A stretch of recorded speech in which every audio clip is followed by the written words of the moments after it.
What's going on? Hello, welcome to another Read With Me session. I'm yours truly, Isabel Bedell, and I'm here to read with you later during the day. And I'm going to be finishing up chapter 5 of Good to Great. And my previous Read With Me was part 1 of chapter 5. So I split chapter 5 into 2. Really great part 1. I'll give you guys an insight of what that is. One of the lines that really stood out and was just like impactful. Check this out. What can we potentially do better than any other company? And equally important, what can we not do better than any other company? And if we can't be the best at all, then why are we doing it at all? Getting insight. This is really important. In chapter 5, they're talking about the 3 circles and how to apply the hedgehog concept. And if you want to know what the hedgehog concept is, make sure to watch chapter 1. So more precisely, a hedgehog concept, expanding upon this, is it's a simple crystalline concept that flows from deep understanding about the intersection of the 3 circles. So the 3 circles are what you're deeply passionate about, what drives your economic engine, and then what you can be the best in the world. Okay? Understanding those 3 things will get you closer to where you need to be. And for chapter 5, part 2, where we're at now, we're going to be going into the insights into your economic engine and what is your dominator. The good to great companies frequently produce spectacular returns in very unspeculative industries. The banking industry ranked in the bottom quartile of industries in total returns, and during the same period that Wells Fargo beat the market by 4 times.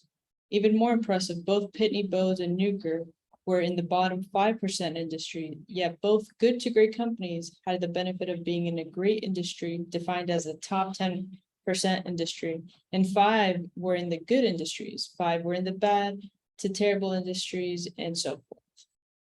Our study clearly shows that the company does not need to be in a great industry to become a great company. Each good to great company built a fabulous economic engine, regardless of the industry. They were able to do this because they attained profound insights into their economics. That's strong. That's really strong. This is not a book about microeconomics. Each company and each industry has its own economic realities. And I'm not going to belabor them all here. The central point is that each good to great company attained a deep understanding of the key drivers in its economic engine and built a system in accordance with this understanding. That said, however, we did notice one particularly provocative form of economic insight that every good to great company attained, the notion of how a single economic denominator is. Think about it in terms of the following question. If you could pick one and only one ratio, profit per X, or in the social sector, cash flow per X, to systematically increase over time, what would X would have the greatest and more sustainable impact on your economic engine? We learned that this single question leads to profound insights into the inner workings of an organization's economics. Recall how Walgreens switched its focus from profit per store to profit per customer. Convenient locations are expensive, but by increasing profit per customer visit, Walgreens was able to increase convenience, 9 stores to a mile, and simultaneously increase profitability across its entire system. The standard metric of profit per store would have run contrary to the convenience concept. The quickest way to increase profits per store is to decrease the number of stores and put them in less expensive locations, and this would have destroyed the convenience concept. Or consider Wells Fargo. When the Wells Fargo team confronted the brutal fact that deregulation would transform banking into a commodity, they realized that the standard banker metrics like profit per loan and profit per deposit would no longer be the key drivers, and instead they grasped a new denominator, profit per employee. Following this logic, Wells Fargo became one of the first banks to change its distribution system to rely primarily on stripped down branches and ATMs. Interesting. The denominator can be quite subtle, sometimes even unobvious. The key is to use this question of denominator to gain understanding and an insight into your economic model. So for example, Fannie Mae grasped the subtle denominator of profit per mortgage risk level, not per mortgage, which would be the obvious choice. It's a brilliant insight. The real driver in Fannie Mae's economics is the ability to understand risk of default in a package of mortgages better than anyone else. Then it makes money selling insurance and managing the spread on that risk. Simple, insightful, unobvious, and right. Nucor, for example, made its mark in the ferociously price competitive steel industry with the denominator profit per ton of finished steel. At first glance, you might think that per employee or fixed cost might be the proper denominator, but the Nucor people understood that driving the force in its economic engine was a combination of strong work ethic culture and the application of advanced manufacturing technology, and profit per employee or per fixed cost would not capture this duality, as well as profit per ton of finished steel. So do you need to have a single denominator? No. But pushing for a single denominator tends to produce better insights than letting yourself off the hook with 3 or 4 denominators. The denominator question serves as the mechanism to force deeper understanding of the key drivers in your economic engine. I like that. Simple, simple, simple.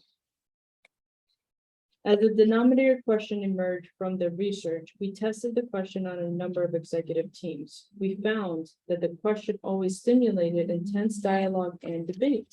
Furthermore, even in cases where the team failed or refused to identify a single denominator, the challenge of the question drove them to deeper insights. And that is, after all, the point, to have a denominator not for the sake of having a denominator, but for the sake of gaining insight that ultimately leads to more robust and sustainable economics.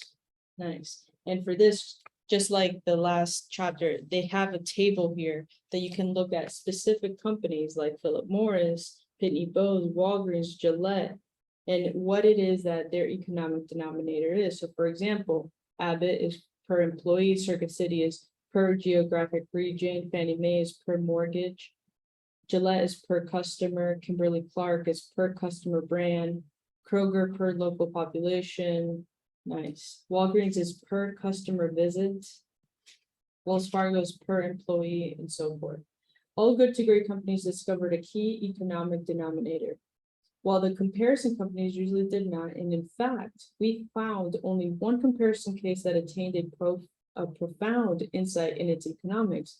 Hasbro built its upswing on the insight that a portfolio of classic toys and games such as G.I. Joe or Monopoly produces a more sustainable cash flow than big one-time hits. And in fact, Hasbro is one comparison companies that understood all 3 circles of the hedgehog concept.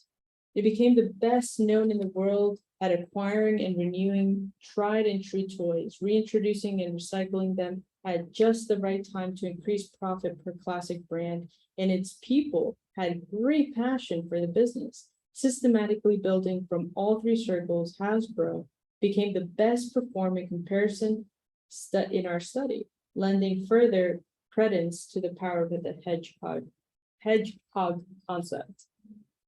Hasbro became an unsustained transition in part because it lost the discipline to stay within the 3 circles. And after the unexpected death of the CEO, Stephen Hessenfeld, the Hasbro case reinforces a vital lesson. If you successfully apply these ideas, but then stop doing them, you will slide backward from great to good or worse. The only way to remain great is to keep applying the fundamental principles that you made great. Understanding your passion. When interviewing the Philip Morris executives, we encounter an intensity and passion that surprises us all. Recall from chapter 3 how George Wiseman described working at the company as the great love affair of his life, second only to his marriage, even with a most sinful collection of consumer products like Marlboro cigarettes or Miller beer, even the 67% fat-filled Velveeta, Maxwell House coffee for coffee addicts, Toblerone for chocolate, hotted chocoholics, and so forth. Toblerone is so good. We found tremendous passion for the business. Most of the top executives at Philip Morris were passionate consumers of their own products as well. In 1979, Ross, the vice chairman of Philip Morris and a dedicated smoker, said, "I love cigarettes. It's one of those things that makes my life really worth living." The Philip Morris people clearly loved their company and had passion for what they were doing. It's as if they viewed themselves as the lone, fiercely independent cowboy depicted on the Marlboro billboards. "We have the right to smoke and we will protect that right," a board member told me during my research for a previous project. "I really love being on the board of Philip Morris. It's like being part of something really special," she said. This is as she proudly puffed away. Now, you might say, but that is just the defensiveness of the tobacco industry. And of course, they'd feel that way. Otherwise, how could they sleep at night? But keep in mind that R.J. Reynolds was also in the tobacco business and under siege from society. And yet, unlike Philip Morris, R.J. Reynolds executives began to diversify away from the tobacco into any arena where it could get its growth. And regardless of whether they had passion for those acquisitions or whether the company could be the best in the world at them, the Philip Morris people stuck much closer to the tobacco business, and in large part because they loved the business. In contrast, the R.J. Reynolds people saw tobacco as just a way to make money, and as vividly portrayed in the book Barbarians at the Gate, R.J. Reynolds executive eventually lost passion for anything except for themselves, rich through a leveraged buyout. It may seem odd to talk about something as soft as fuzzy as passion as an integral part of the strategic framework, but throughout the Good to Great companies, passion became a key part of the hedgehog concept. You can't manufacture passion or motivate people to feel passionate. You can only discover what ignites your passion in the passions of those around you. The Good to Great companies did not say, "Okay, folks, let's passionate about what we do. Let's get passionate about what we do." Sensibly, they went the other way entirely. We should only do things that we can get passionate about. And Kimberly-Clark executives made the shift to paper-based consumer products in large part because they could get more passionate about them.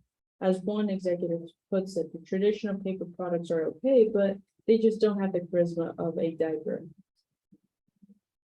When Gillette executives made the choice to build sophisticated, relatively expensive shaving systems rather than fight a low margin battle with disposables, they did so in large parts because they just couldn't get excited about the cheap disposable razors.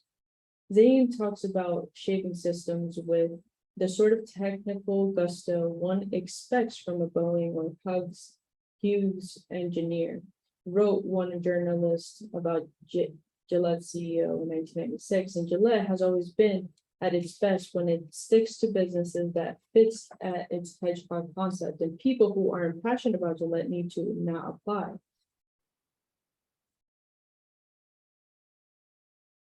The reporter that wrote that Gillette, if you're not passionate about Gillette, do not apply, mentions that how a top business school graduate wasn't hired because she didn't show enough passion for deodorant. Perhaps you too can't get passionate about deodorant. Perhaps you might find it hard to imagine about being passionate about pharmacies, groceries, stores, tobacco, or postage meters. You might wonder what type of person gets all jazzed up about making a bank as efficient as McDonald's, or who considers a diaper charismatic. And in the end, it doesn't really matter. The point is that they felt passionate about what they were doing, and the passion was deep and genuine. This doesn't mean, however, that you have to be passionate about the mechanics of the business per se, although you might be. The passion circles can be focused equally on what the company stands for.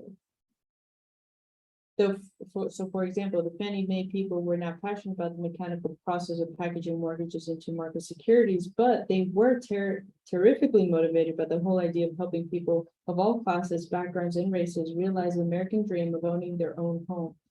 Linda Knight, who joined Fannie Mae in 1983, just as the company faced its darkest days, told us, this wasn't just any old company getting into trouble. This was a company at the core of making homeownership a reality for thousands of Americans. It's a role that is far more important than just making money. And that's why we felt such depth of commitment to preserve, protect, and enhance the company. And as another Fannie Mae executive summed up, I see us as a key mechanism for strengthening this whole social fabric of America. Whenever I drive through difficult neighborhoods that are coming back because more families own their own homes, I return to work re-energized. See, that's why you need to know the why. Because if you can speak to that and your company does that, you can attract the who. And when you attract the who that aligns with that, I mean, you move 10 times faster. Here's the triumph of understanding the other bravado. On the research team, we frequently found ourselves talking about the difference between the pre-hedgehog and the post-hedgehog states. In the pre-hedgehog state, it's like groping through the frog.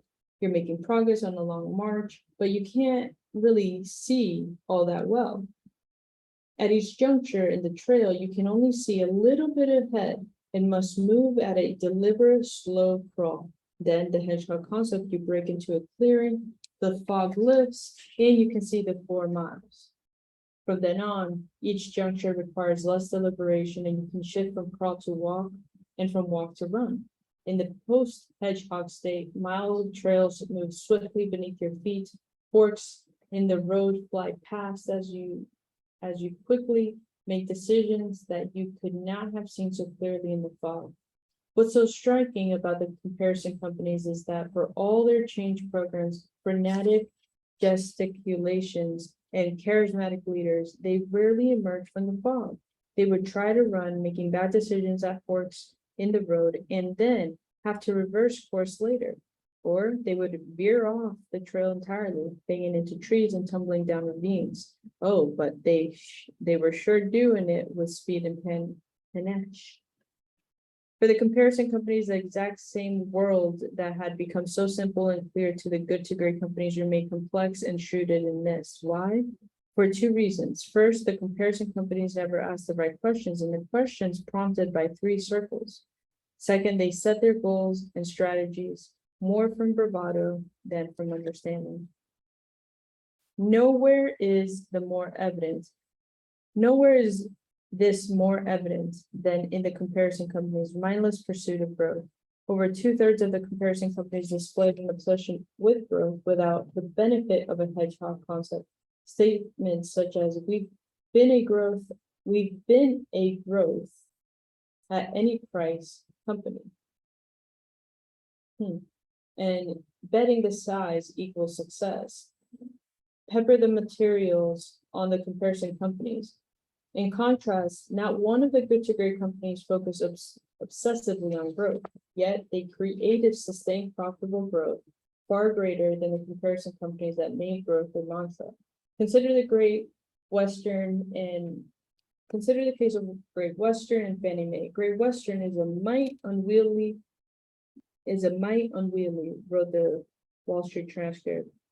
It wants to grow in every way it can. The company found itself in financing, leasing, insurance, and manufactured houses, continually acquiring companies in an expansion binge, bigger, more. In 1985, Great Western CEO told a gathering of analysts, don't worry about what you call us, a bank, an SNL, or a zebra. Quite a contrast to Fannie Mae, which had a simple crystalline understanding that it could be the best capital market player in anything related to mortgages, better than even Goldman Sachs or Salomon Brothers, in opening up the full capital markets to the mortgage process. It built a powerful economic machine, by reframing its business model on risk management rather than mortgage selling. And it drove the machine with a great compassion that Fannie Mae people inspired by its vital role in democratizing home ownership. Until 1984, the stock charts tracked each other like mirror images. Then in 1984, 1 year after it clarified its hedgehog concept, Fannie Mae exploded upward, while Great Western kept lollygagging along until just before its acquisition in 1997. By focusing on a simple, elegant concept and not just focusing on growth, Fannie Mae grew revenues nearly threefold from its transition year in 1984 to 1996. And Great Western, for all its gobbling of growth steroids, grew revenues of earnings only 25% over the same period. Then it lost its independence in 1997. Let me read this. Fannie Mae exploded upward while Great Western kept whatever goofing off until it just got acquired, right? So by focusing only on its simple, elegant concept and not just focusing on growth, it beat everyone. The Fannie Mae versus Great Western case highlights an essential point: growth. It is not a hedgehog concept. Rather, if you have the right hedgehog concept and make decisions relentlessly consistent with it, you will create such momentum that your main problem will not be how to grow, but it will be not to grow too fast. The hedgehog concept is a turning point in the journey from good to great, and in most cases, the transition date follows within a few years of the hedgehog concept. Furthermore, everything from here on out in the book hinges upon having the hedgehog concept, as it will become abundantly clear in the following chapters. Disciplined action, the third big chunk in the framework after disciplined people and disciplined thought, only makes sense in the context of the hedgehog concept. And despite its vital importance, or rather because of its vital importance, it would be a terrible mistake to thoroughly attempt to jump to a hedgehog concept. You can't just go offsite for 2 days, pull out a bunch of flip charts, do breakout discussions, and come with a deep understanding. Well, you can do that, but you probably won't get it right. It would be like Einstein saying, I think it's time to become a great scientist. So I'm going to go off to the Four Seasons this weekend and pull out some flip charts and unlock the secrets to the universe.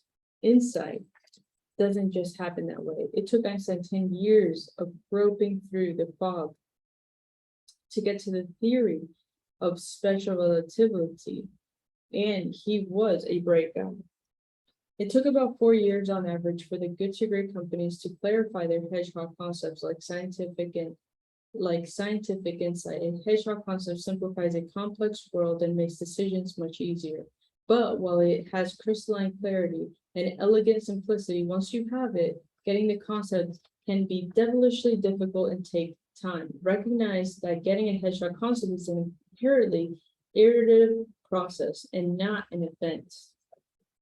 The essence of the process is to get the right people engaged in a vigorous dialogue and debate, infused with the brutal facts and guided questions formed by the three circles. Do we really understand what we can be the best in the world at, distinct from what can we just be successful at? Do we really understand the drivers in our economic engine, including our economic denominator? Do we really understand what ignites our passion? Ooh, these are awesome questions. One particularly useful mechanism for moving the process along is a device that we can come to call the council. The council consists of a group of the right people who participate in a dialogue and debate guided by the three circles iteratively and over time about vital issues and decisions facing the organization. In response to this question, how should we go about getting our hedgehog concept? How to point out to this diagram, and I'll show you what it is. Build a council and use that as a model. As the right questions, engage in vigorous debate and make decisions, autopsy the results, and then learn all guided within the context of the three circles. Just keep going through the cycle of understanding. And when asked, how do we accelerate the process of getting a hedgehog concept, I would respond, increase the number of times that you go around that full cycle in a given period of time. And if you go through the cycle enough times, guided absolutely by the three circles, you will eventually gain the depth of understanding required for a hedgehog concept.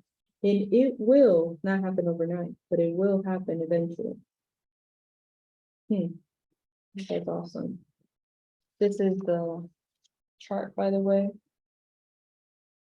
Go through the motions, go through the motions, go through the motions. The council is in the middle. That's awesome.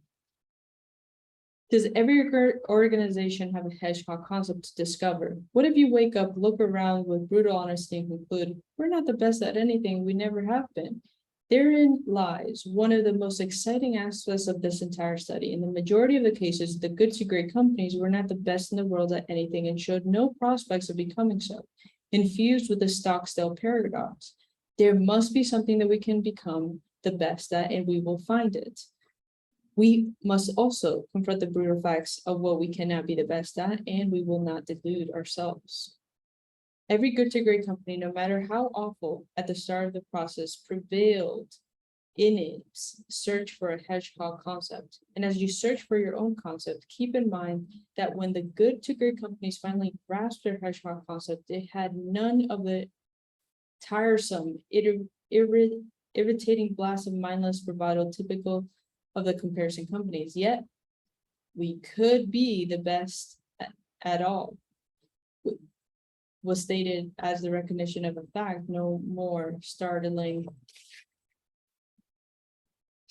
than observing that the sky is blue or the grass is green. When you get your hedgehog concept right, it has the quiet ping of truth, like a single clear, perfectly struck note hanging in the air, in the hushed silence of the full auditorium at the end of the quiet movement of the Mozart piano concerto. There is no need to say much of anything. The quiet truth speaks for itself.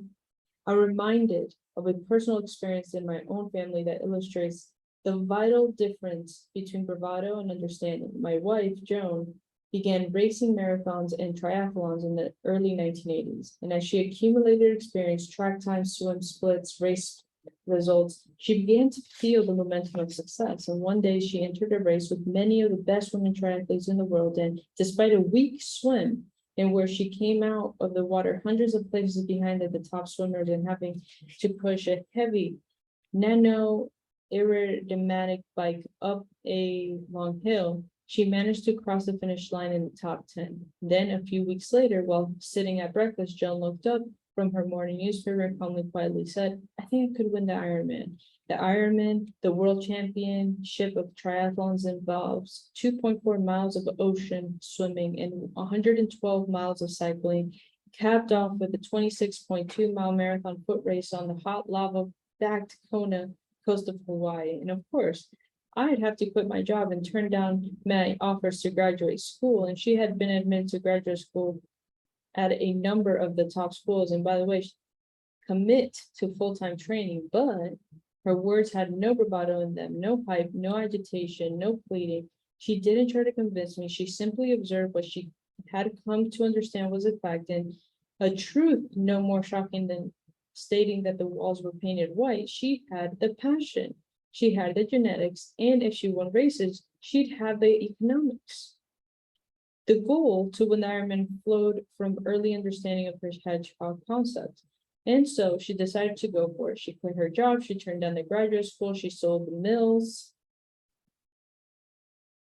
She did keep me on her bus. And then 3 years later, on the hot October day in 1985, she crossed the finish line at the Hawaii Ironman in first place, world champion. When Joan set out to win the Ironman, she did not know if she would become the world's best triathlete, but she understood that she could, that it was in the realm of possibility, and that she was not living in a delusion. And that distinction makes all the difference. It is a distinction that those who want to go from good to great must grasp, and one that those who fail to become great often never do. That's freaking powerful. That's such a great exercise too, like really diving deep into understanding your own hedgehog concept, you know? By the way, if you have the physical copy, you have the ability to actually look at some charts in the book, so you can see it visually, and I'm a visual person. And I really love these bullet points at the end of each chapter where it actually goes into the chapter summary, so you can get the full scope of each chapter, and it's easily like you can go back to each chapter and just get exactly what you need. So I love this book for that. And that concludes chapter 5. I hope you got a lot of insight. I really enjoyed the final chapter where he's talking about his wife and how as soon as she understood her hedgehog concept, she was able to just like really focus on that. And she put all her commitment, all of her time, energy, resources, like everything into it. And she was able to accomplish it. Not like that, not as fast, but she was able to accomplish it because she was able to grasp that concept, and she was able to align it to her economics. She was able to align it with her passion, and she was able to align it with what made sense to her. So I hope you find your hedgehog, because as soon as you do, things will change for the better. I'll talk to you soon and have a beautiful rest of your night.